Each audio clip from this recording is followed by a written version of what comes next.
Kung confidential funds ang ginastoryaan ba?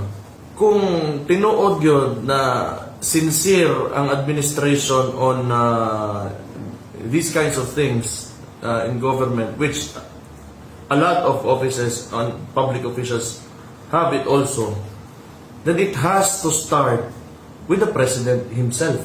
Kinaman po siya confidential funds, and how much is this confidential funds?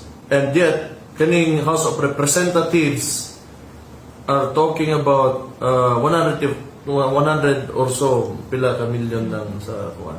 So why not talk about something that's that's greater in amount? Ang kanilang, it's because ditubag may sa mga issue sa presidente. Why not talk about kanang mismo sa mga kuan? Nganong ang office of the vice president lang man. Sila lang ba di ay ang naay confidential funds? Na opisina sa presidente, diha ta masugod.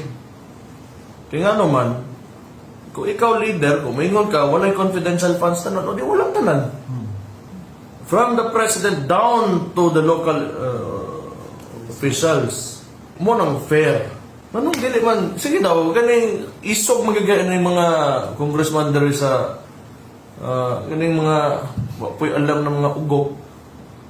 Ipatawag na ninyo ng kuan, ipatubaga sa inyong presidente. Ngano excluded man tanan except the vice president. Amo ganing lisod kapoy na kayo tubagon ba kay sobra bitaw ka straightforward ang ilang politicking. Sobra ka straightforward nga klaro kay politika gyud. So may maingon nimo ana.